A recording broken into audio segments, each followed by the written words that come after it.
Jatuh saat dibonceng, pelajar di Tuban tewas terlindas mobil.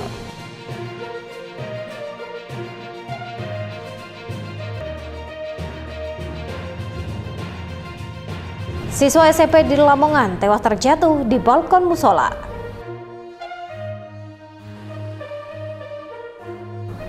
Assalamualaikum warahmatullahi wabarakatuh, pemirsa JTV Bojonegoro. Senang sekali program berita Sketsa Bengawan edisi hari ini kembali hadir menyapa Anda. Selain dua berita utama tadi, kami juga akan menyajikan berbagai informasi penting dan menarik lainnya dari Bojonegoro dan sekitarnya. Bersama saya Soraya Sarah, mari kita ikuti Sketsa Bengawan selengkapnya.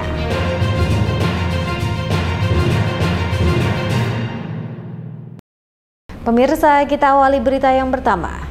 Kecelakaan tunggal terjadi di jalur Poros Pantura Lamongan Tuban Senin sore.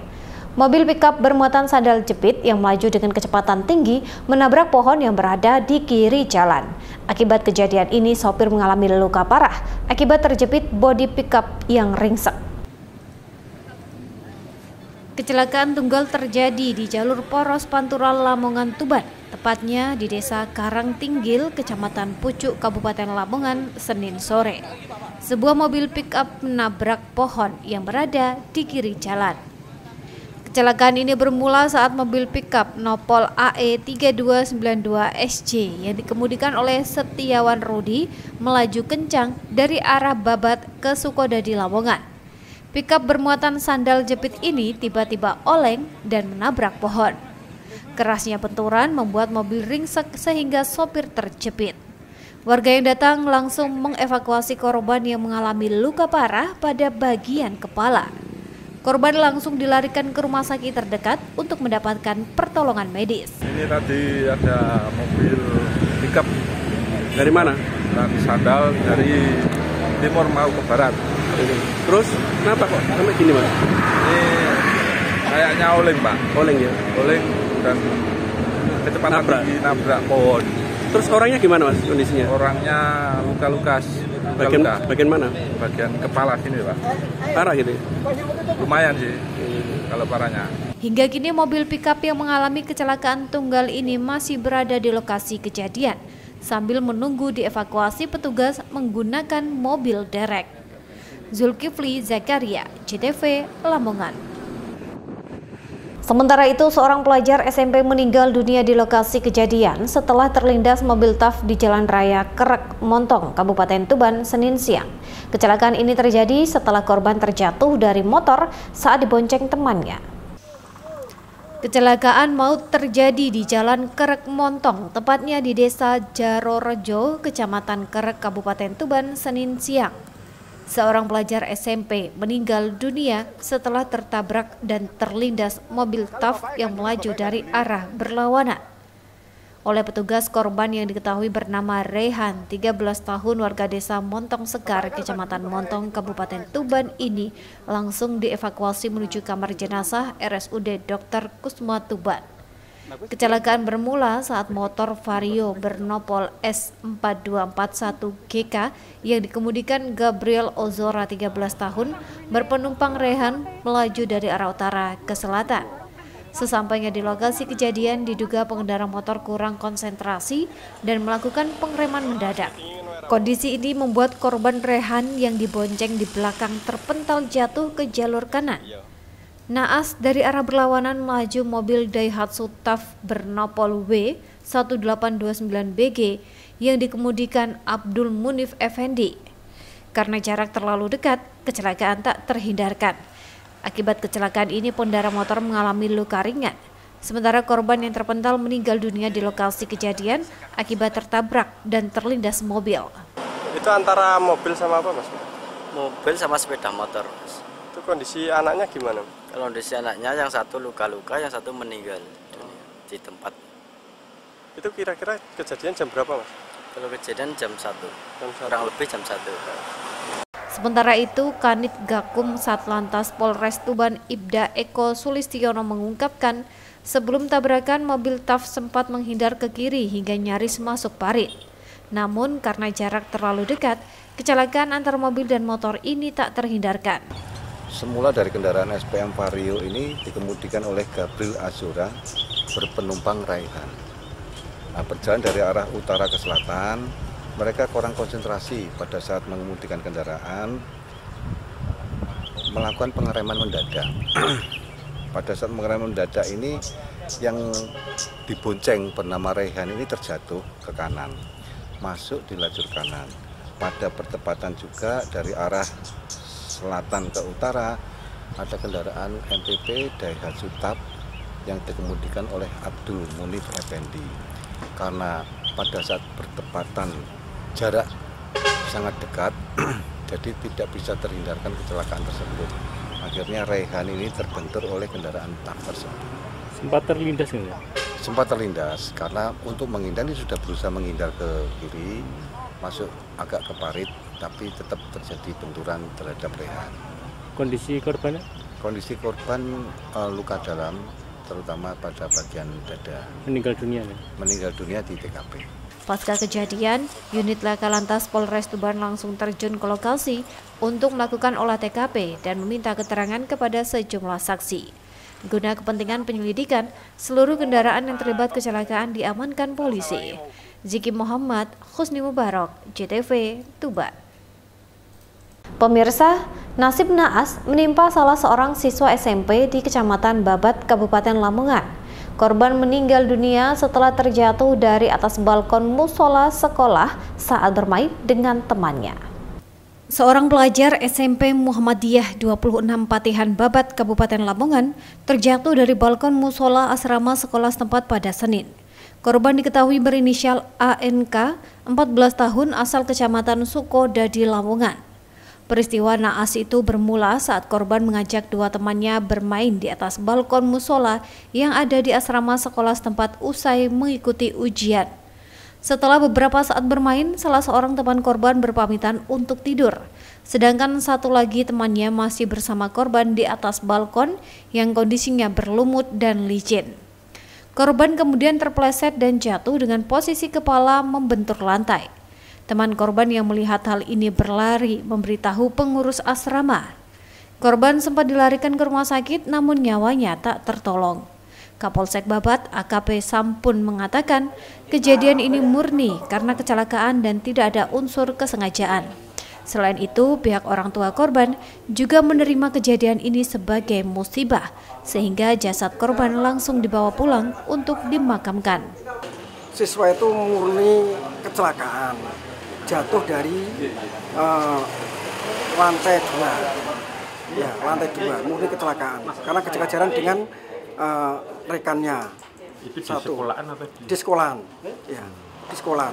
Jadi orang tua ikhlas dan tidak menuntut untuk diotopsi dan tidak menuntut secara hukum. Itu ya. Kelas berapa itu siswanya? Kelas 7. Kelas 1. Ya, kelas 7, ya. Oke. Itu waktu istirahat ya? Istirahat di pondokan istirahat, kejar-kejaran sama temennya. Ya. Zulkifli Zakaria, JTV, Lamongan. Pondok Rehabilitasi Jiwa di Ngawi siapkan kamar untuk caleg depresi. Informasi selengkapnya sesaat lagi, tetaplah bersama Sketsa Bengawan.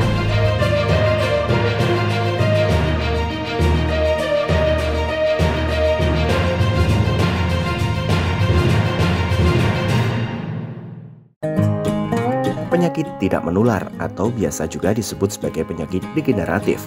Penyakit tidak menular menjadi salah satu masalah kesehatan masyarakat karena tingkat kesakitan, kecacatan, dan kematian yang tinggi. Jenis penyakit ini berkembang secara perlahan dan terjadi dalam jangka waktu yang panjang.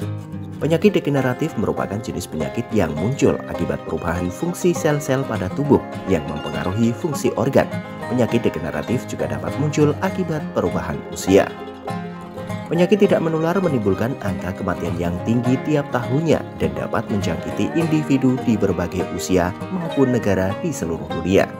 Adapun yang termasuk ke dalam penyakit tidak menular antara lain penyakit kardiovaskular yang berkaitan dengan naiknya tekanan darah, gula darah, lipid darah, dan obesitas.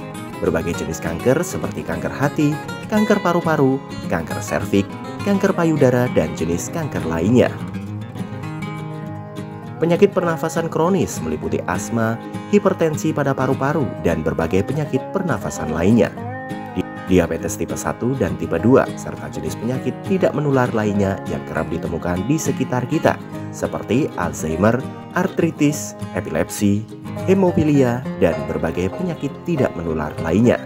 Beberapa faktor risiko yang dapat memicu penyakit tidak menular seperti kebiasaan merokok, konsumsi alkohol, obesitas karena pola hidup tidak sehat seperti kurangnya aktivitas fisik dan pola makan sembarangan. Cara mencegah penyakit tidak menular dengan cerdik. C. Cek kesehatan secara berkala. Dengan mengecek kesehatan secara berkala dan mengubah gaya hidup sehat serta memahami konsep, penyebab dan cara pencegahannya, kita dapat mengenali sekaligus menghindari jenis penyakit tidak menular. E. Enyahkan asap rokok. Hindari kebiasaan merokok dan minum alkohol berlebih. Dengan menghindari kebiasaan tersebut, tubuh akan terbebas dari resiko munculnya penyakit tidak menular. R. Rajin aktivitas fisik. Rutin melakukan aktivitas fisik dengan melakukan aktivitas fisik yang ringan seperti menyapu, mengepel, mencuci minimal 30 menit per hari dapat membakar lemak. D. Diet seimbang. Membatasi konsumsi gula, garam, dan lemak berlebih. Konsumsi gula 4 sendok makan per hari, konsumsi garam 1 sendok teh per hari, dan konsumsi lemak atau minyak goreng maksimal 5 potong gorengan per hari. Rajin mengkonsumsi buah dan sayur. Melengkapi konsumsi harian dengan buah dan sayur mampu mencegah resiko terjangkit PTM. K. Kelola stres. Pentingnya mengelola stres kita supaya tidak jatuh pada kondisi jiwa yang bermasalah atau ODGJ. Caranya dengan mengelola stres tergantung kesenangan masing-masing. Bisa dengan berzikir, membaca Al-Quran, bernyanyi, berwisata, dan lain-lain. Ayo, mulailah menyayangi diri sendiri dengan menjalankan perilaku hidup bersih dan sehat. Iklan layanan masyarakat ini disampaikan oleh Dinas Kesehatan Kabupaten Bojonegoro.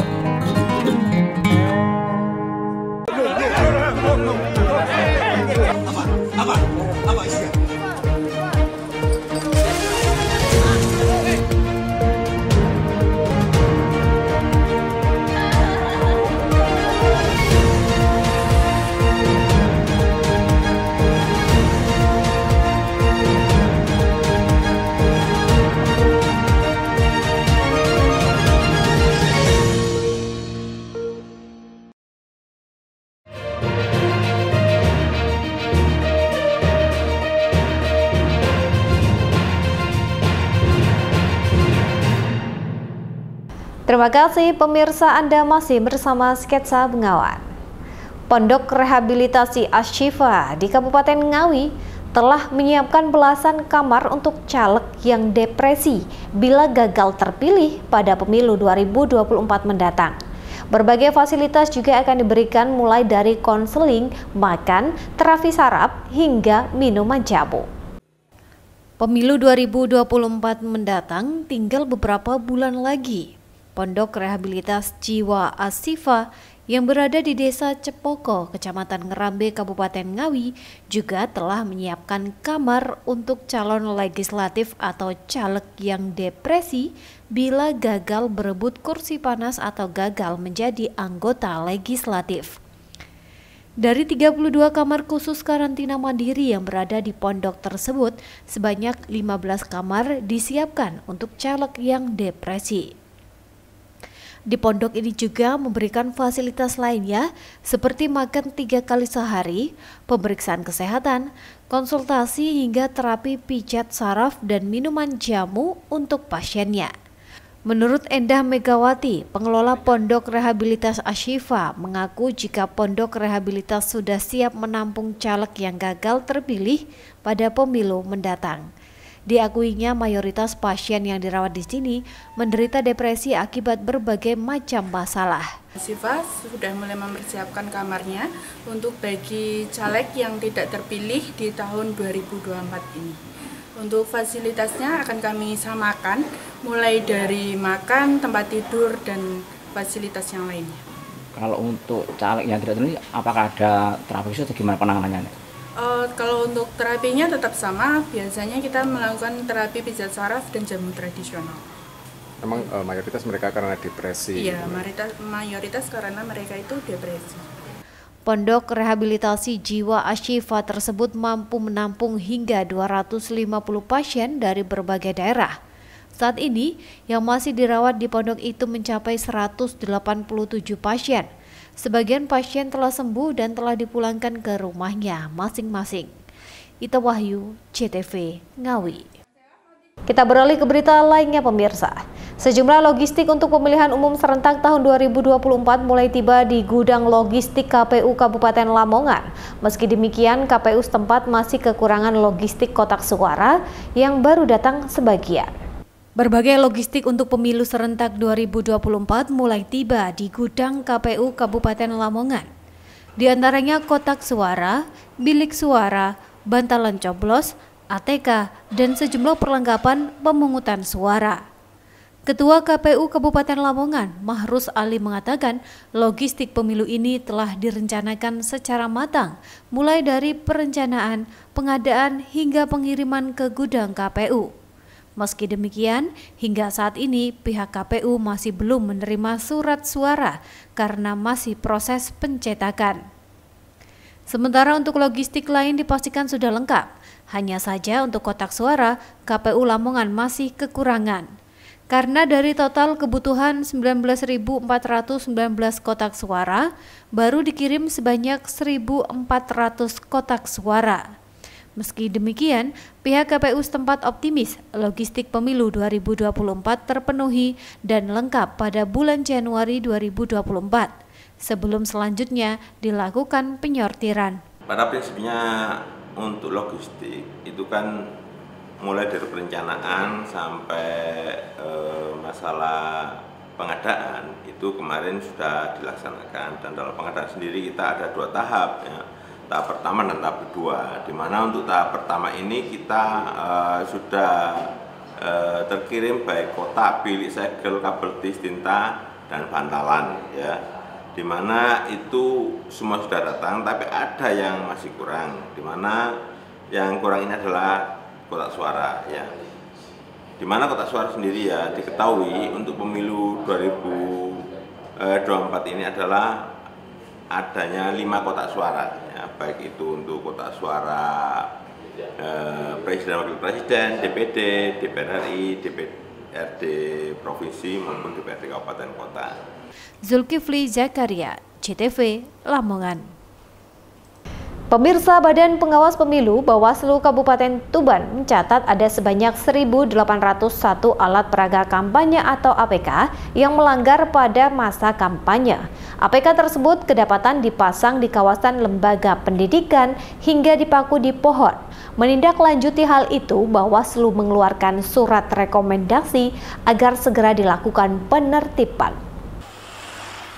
Menindaklanjuti peraturan Komisi Pemilihan Umum Nomor 15 Tahun 2023 tentang kampanye, Badan Pengawas Pemilihan Umum Bawaslu Tuban bersama KPU dan Satpol PP Kabupaten Tuban gelar rapat koordinasi penanganan pelanggaran pemasangan alat peraga kampanye APK di salah satu hotel di Jalan Basuki Rahmat, Kabupaten Tuban pada Minggu siang. Dalam rapat tersebut, Bawaslu Tuban memberikan rekomendasi kepada KPU, Satpol PP, serta pihak-pihak terkait untuk segera menertibkan APK yang melanggar aturan tersebut. Ketua Bawaslu Tuban, Muhammad Arifin, mengatakan, berdasarkan hasil pengawasan dan inventarisir yang dilakukan sejak tanggal 28 November hingga saat ini, tercatat sedikitnya 1.801 APK yang melanggar. Pasalnya APK tersebut dipasang di kawasan lembaga pendidikan, dipaku di pohon, hingga dipasang di tempat yang dilarang. Penertiban tersebut akan dilakukan secara bersama-sama oleh Bawaslu, KPU, Satpol PP, dan pihak-pihak terkait. Di Kabupaten Tuban itu sudah kita lakukan pengawasan dan inventarisir sebanyak 1.801 titik lokasi pemasangan alat peraga yang melanggar. Melanggar itu bisa karena titik pemasangan, bisa karena cara memasangnya dipaku di pohon dan lain sebagainya ya, termasuk di mengganggu ketertiban umum yang membahayakan pengguna jalan. Sehingga pada kesempatan ini kami menyampaikan rekomendasi kepada teman-teman Satpol PP untuk segera dilakukan penertiban ya. Dalam melakukan penertiban bersama itu kita nanti ke depan rencananya juga bersama-sama antara Pak Satpol PP, Bawaslu, KPU maupun dinas-dinas terkait. Sementara itu, Kepala Satpol PP dan Damkar Tuban, Gunadi, mengungkapkan, usai mendapatkan rekomendasi dari Bawaslu Tuban, pihaknya akan segera memerintahkan seluruh anggotanya di tingkat kabupaten, kecamatan, hingga desa agar melakukan pendekatan persuasif kepada peserta pemilu. Jika masih tidak diindahkan, maka selanjutnya akan dilakukan penertiban bersama sesuai dengan aturan yang berlaku. Mulai hari ini seluruh teman-teman baik dari Trantip, Panwaslu, Cam, PPK sampai tingkatan desa kita himbau untuk mengadakan komunikasi persuasif di lapangan. Kalau kemudian nanti di lapangan masih ditemukan ya hal-hal yang melanggar, ya paling tidak berawal dari himbauan ini nanti tetap kita tindak lanjuti dengan penertiban bersama. Diberitakan sebelumnya, sejumlah APK baik milik parpol, calon presiden dan wakil presiden hingga caleg dipasang secara asal-asalan di sejumlah titik di Tuban. Kondisi ini dikeluhkan oleh warga hingga lembaga pendidikan. Pasalnya pemasangan APK tersebut melanggar aturan kampanye. Sigi Muhammad, Husni Mubarak, JTV, Tuban. Bendera merah putih terbalik di kantor Dinas Pendidikan dan Kebudayaan Ngawi. Informasi selengkapnya sesaat lagi.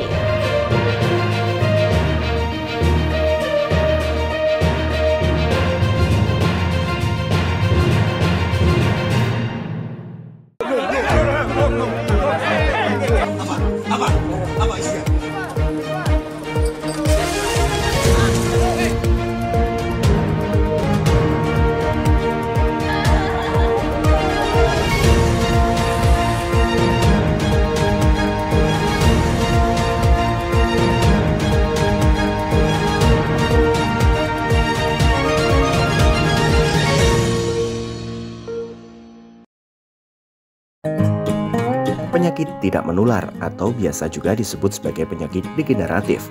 Penyakit tidak menular menjadi salah satu masalah kesehatan masyarakat karena tingkat kesakitan, kecacatan, dan kematian yang tinggi. Jenis penyakit ini berkembang secara perlahan dan terjadi dalam jangka waktu yang panjang. Penyakit degeneratif merupakan jenis penyakit yang muncul akibat perubahan fungsi sel-sel pada tubuh yang mempengaruhi fungsi organ. Penyakit degeneratif juga dapat muncul akibat perubahan usia. Penyakit tidak menular menimbulkan angka kematian yang tinggi tiap tahunnya dan dapat menjangkiti individu di berbagai usia maupun negara di seluruh dunia. Adapun yang termasuk ke dalam penyakit tidak menular antara lain penyakit kardiovaskular yang berkaitan dengan naiknya tekanan darah, gula darah, lipid darah, dan obesitas. Berbagai jenis kanker seperti kanker hati, kanker paru-paru, kanker serviks, kanker payudara, dan jenis kanker lainnya. Penyakit pernafasan kronis meliputi asma, hipertensi pada paru-paru, dan berbagai penyakit pernafasan lainnya. Diabetes tipe 1 dan tipe 2, serta jenis penyakit tidak menular lainnya yang kerap ditemukan di sekitar kita, seperti Alzheimer, artritis, epilepsi, hemofilia, dan berbagai penyakit tidak menular lainnya. Beberapa faktor risiko yang dapat memicu penyakit tidak menular seperti kebiasaan merokok, konsumsi alkohol, obesitas karena pola hidup tidak sehat seperti kurangnya aktivitas fisik dan pola makan sembarangan. Cara mencegah penyakit tidak menular dengan cerdik. C. Cek kesehatan secara berkala. Dengan mengecek kesehatan secara berkala dan mengubah gaya hidup sehat serta memahami konsep, penyebab dan cara pencegahannya, kita dapat mengenali sekaligus menghindari jenis penyakit tidak menular. E. Enyahkan asap rokok. Hindari kebiasaan merokok dan minum alkohol berlebih.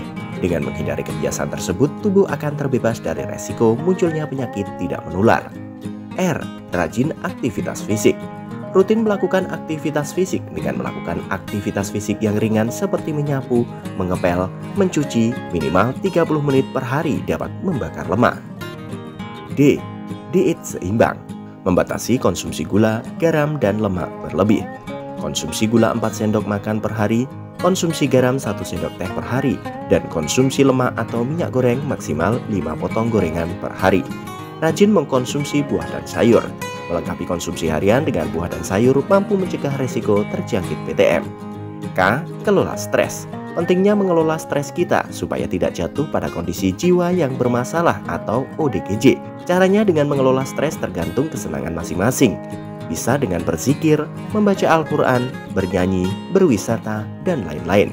Ayo, mulailah menyayangi diri sendiri dengan menjalankan perilaku hidup bersih dan sehat.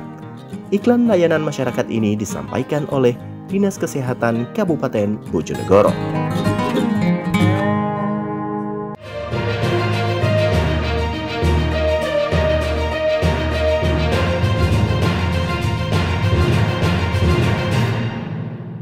Pemirsa, terima kasih Anda masih bersama kami. Bendera merah putih berkibar terbalik di halaman kantor Dinas Pendidikan dan Kebudayaan Ngawi. Kejadian itu viral di media sosial dan mendapatkan beragam komentar.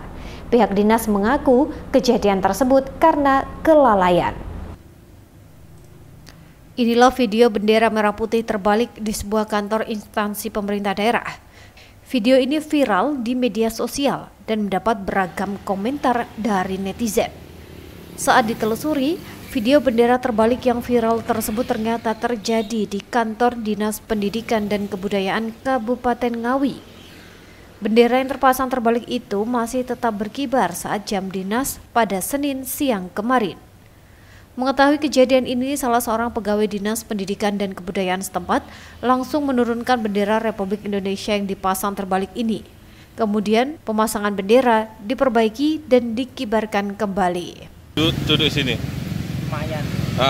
Tadi lihat kondisi bendera seperti apa? Belum, baru lihat ini. Gimana? Kebalik. Ini dari tadi baru sadar kondisinya di situ kayak gitu. Kayaknya baru datang saya. Tapi kondisinya sudah terbalik gitu. Nggak tahu yang naikkan siapa gitu. Sementara Sekretaris Dinas Pendidikan dan Kebudayaan Ngawi, Fahrudin, mengaku jika kejadian tersebut terjadi karena kelalaian. Petugas yang memasang tidak mengecek ulang setelah bendera dikibarkan. Pihaknya juga telah memberikan sanksi kepada pegawai yang memasang, yakni harus mengibarkan dan menurunkan bendera setiap hari di kantor dinas dengan didampingi pegawai lain, serta pengibaran bendera merah putih di rumahnya selama seminggu ke depan dengan disertai bukti foto pelaksanaan. Sebelumnya saya sampaikan permohonan maaf yang sebesar-besarnya kelalaian daripada salah satu petugas kami yang memasang bendera. Pemasangan bendera itu dilakukan pada pagi hari. Nah, karena pada waktu menaikkan bendera itu kesusu atau ada kepentingan yang lain, itu cepat-cepat ditinggalkan dan tidak melihat ke atas. Kami sudah mengadakan pembinaan kepada semua pramu yang ada di sini, yang ada di Dinas Pendidikan dan Kebudayaan, untuk mengadakan pengawasan terhadap penaikan bendera. Artinya bahwa ada 2 orang di dalam menaikkan bendera, yang satu menaikkan bendera, yang satu mengamati. Kemudian kami telah mengadakan sanksi bagi petugas yang lalai ini. Ita Wahyu, CTV, Ngawi. Sementara itu, Lembaga Sosial Kemanusiaan Palang Merah Indonesia atau PMI Kabupaten Bojonegoro memberikan penghargaan kepada para relawan donor yang berkontribusi membantu tugas kemanusiaan dalam penyediaan stok darah di unit donor darah UDD PMI Bojonegoro. Pemberian penghargaan diserahkan langsung oleh pejabat Bupati Bojonegoro Adrianto bersama Ketua PMI Bojonegoro Dr. Ahmad Hernowo di Pendopo Malowopati, Bojonegoro pada hari Minggu. Adapun penghargaan diberikan kepada para sukarelawan PMI, sejumlah pendonor yang telah mendonorkan darahnya secara sukarela di atas 10 kali, 25 kali, 50 kali, dan 100 kali donor. Selain itu, rangkaian kegiatan juga dilakukan pembagian kartu donor kepada aparat pemerintah maupun warga yang aktif menjadi pendonor, termasuk PJ Bupati Bojonegoro Adrianto dan juga Sekretaris Daerah Bojonegoro Nurul Azizah. Adanya momentum Hari Relawan yang juga bertepatan dengan hari ulang tahun UDD PMI Bojonegoro ke-44 ini diharapkan dapat menjadi momentum petugas PMI dalam meningkatkan pelayanan yang lebih baik, maksimal dan berkualitas dalam memenuhi stok darah di wilayah Bojonegoro. Pejabat Bupati Bojonegoro Adrianto mengungkapkan, keberadaan UDD PMI Bojonegoro dinilai sangat penting dalam mendukung tugas-tugas sosial dan kemanusiaan. Melihat hal itu, pemerintah Kabupaten Bojonegoro berkomitmen akan terus memberikan dukungan dalam peningkatan fasilitas maupun sarana dan prasarana yang dibutuhkan, termasuk bantuan alat kesehatan yang sangat berguna dalam meningkatkan kualitas dan kuantitas stok darah yang dibutuhkan. Ya, pemerintah Kabupaten Bojonegoro melihat PMI ini adalah bagian yang sangat strategis untuk menjaga kesehatan dan kesejahteraan masyarakat di Bojonegoro. Tentunya dalam banyak hal, terutama memastikan ketersediaan darah untuk masyarakat yang membutuhkan.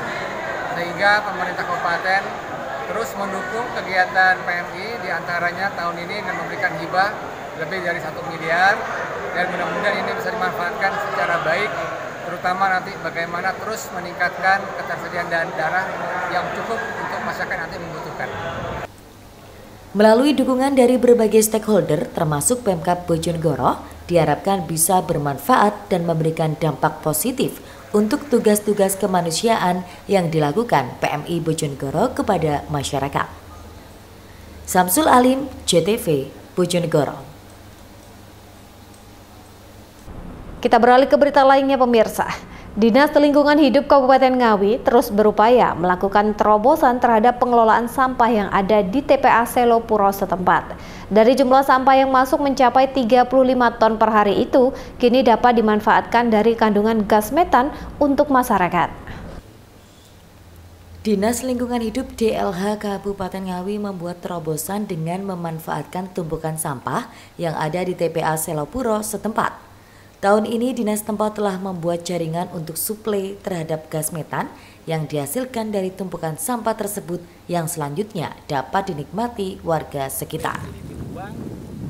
Kepala DLH Ngawi, M. Taufik Agus Susanto menjelaskan, dari tumpukan sampah yang setiap hari masuk ke TPA Selopuro tersebut, saat ini sudah ada 10 jaringan rumah warga yang terpasang instalasi gas metan yang dihasilkan oleh TPA.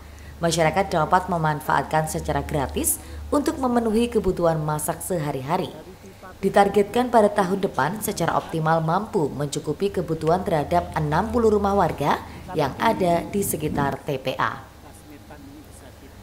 Taufik menargetkan adanya kampung mandiri energi dengan pemanfaatan gas metan yang dihasilkan dari TPA Selopuro. Selain menghasilkan gas metan di TPA Selopuro, juga dilakukan pengolahan kompos hasil tumpukan sampah organik yang juga dapat dimanfaatkan untuk tanaman serta budidaya maggot atau ulat buah untuk pakan ternak ikan lele.